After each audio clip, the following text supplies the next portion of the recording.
Bonsoir tout le monde, j'espère que vous allez bien. Aujourd'hui, débrief de la finale de la Ligue des Champions qui a opposé hier le PSG à Arsenal.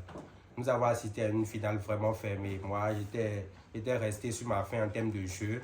Mais bon, comme en tant que fanatique de foot, nous avons vécu le suspense jusqu'au coup de sifflet final.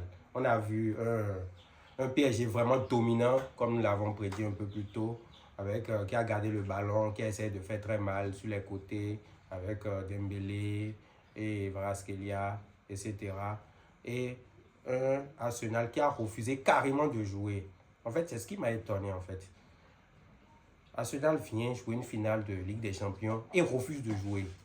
Mais un bloc 5-4-1 avait juste des projections fulgurantes et espérait gagner cette rencontre. Moi, en vrai, j'ai vraiment été déçu de la performance d'Arsenal. En tant que champion d'Angleterre, il pouvait carrément faire plus. Comment vous venez à une finale de Ligue des Champions et vous n'allez pas chercher au moins l'adversaire? À part sur la fin de la deuxième mi-temps où ils ont montré quelques velléités offensives, le jeu a été nulé et insipide, je vais dire.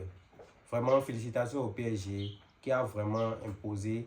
Et en fin de match, on a Joao Neves qui a dit que le PSG méritait de gagner parce que nous étions la seule équipe qui a joué. Et même en n'étant pas fan du PSG, j'ai trouvé ça vraiment logique.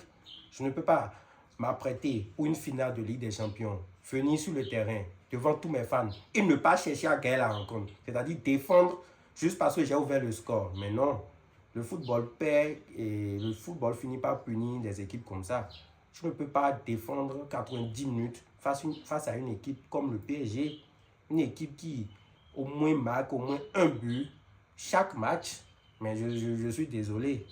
Mais quand même, chaque entraîneur a été fidèle à sa philosophie. Un peu déçu des changements d'Arteta qui pouvait même vite faire entrer du sang neuf, mais qui ne l'a pas fait, qui a toujours eu à donner des consignes à ses joueurs de rester derrière et de casser le rythme du jeu. Félicitations à Enrique qui a galvanisé ses troupes, qui a, mine de rien, insufflé un certain souffle à l'équipe, malgré que, bon, l'entrée de Zaïre Emery et consorts a boosté un peu l'énergie du PSG. Sans mentir, si Arsenal avait gagné cette coupe, ce serait un peu comme si c'était un peu injuste. Parce que moi, étant fan de jeu, étant fan de football, j'ai toujours admiré les équipes qui viennent avec la volonté de gagner. Oui, défendre fait partie du jeu, mais défendre 90 minutes, c'est ça qui est problématique. Donc, content que cette finale se soit déroulée comme ça, content de l'issue du match, etc. Et je voulais aussi revenir sur les tirs au but. Les tirs au but ont été vraiment intéressants, c'est-à-dire les joueurs ont mis les buts qu'il faut. Mais ce qui est étonnant, c'est on voyait Gabriel, un défenseur central, jouer le dernier penalty décisif en fait. Moi, j'ai toujours pensé qu'il faut envoyer des joueurs à même de plier, de marquer. Gabriel, qui t'a déjà vu son positionnement, on se demandait déjà, mais qu'est-ce qu'il s'apprêtait à faire? Et c'est justement ce qu'il a créé. On a vu Safonov, bon, excellent déjà dans les tirs au but, mais qui n'a pas pu faire d'arrêt décisif, qui a été avantagé par les ratés d'Arsenal. Et on a le PSG qui fait un back-to-back. Le PSG qui a 2 ans, qu'on charriait de n'avoir aucune Ligue des Champions, vient d'avoir 2 Ligues des Champions en 2 années consécutives. Mais c'est un espoir qu'on doit mettre au crédit surtout d'Enrique qui a su façonner cette équipe, qui a su mettre cette équipe à son image.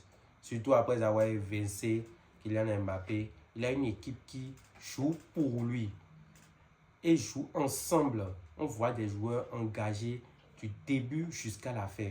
On voit des joueurs qui, quand ils montent sur le terrain, se donnent encore et encore. On voit des joueurs que, même quand ils sont fatigués, demandent à être remplacés parce qu'ils savent que leurs coéquipiers sur le banc peuvent apporter le même rendu qu'eux. On voit Dembélé sortir souvent, très tôt dans le match, le ballon dans le titre qui sort, mais qui ne boude pas, contrairement à certains joueurs qui ne font pas de scène, qui depuis le banc galvanisent ses coéquipiers, donne de la voix pour que le résultat soit obtenu.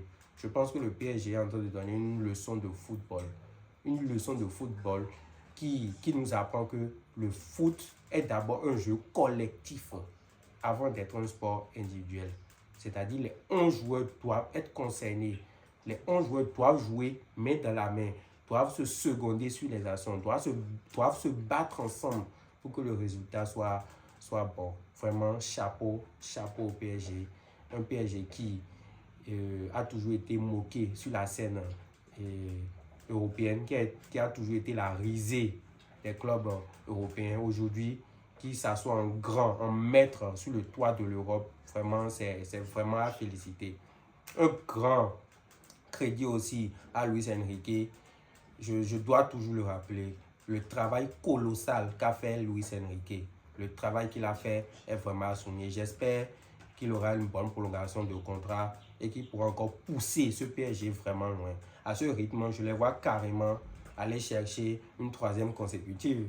Mais oui, qu'est-ce que vous voulez que je dise? Je vois le PSG aller chercher une 3e Ligue des Champions consécutive. Parce qu'actuellement, en Europe, à part le Bayern qui a été au sommet de son art cette saison, je ne vois pas une autre équipe. Oui, on me parle d'Arsenal qui a été une forte équipe, mais je trouve qu'Arsenal est une équipe, n'est pas une équipe protagoniste. Elle se bat sur la défense et vient. C'est vrai, la défense fait partie du jeu. Il faut toujours le rappeler. Je suis de ceux qui pensent qu'aller loin dans une coupe, c'est déjà passer par une défense bien assise.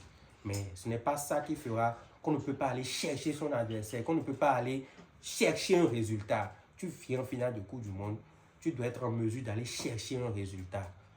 Donc, vraiment, chapeau au PSG, chapeau à la France tout entière qui, de par le PSG, a 2 Champions League consécutives. Bon, n'oublions pas nos vieux Marseillais qui ont gagné la première. Chapeau encore. Et vraiment, nous ne pouvons que dire merci à Enrique d'avoir su mettre en avant le football français. Et vous, que pensez-vous de cette performance historique du PSG? Que pensez-vous de la suite des performances du PSG? Pensez-vous que le PSG est-il capable de remporter une 3e Ligue des Champions consécutive? Dites-le nous dans les commentaires. À très vite. Ciao.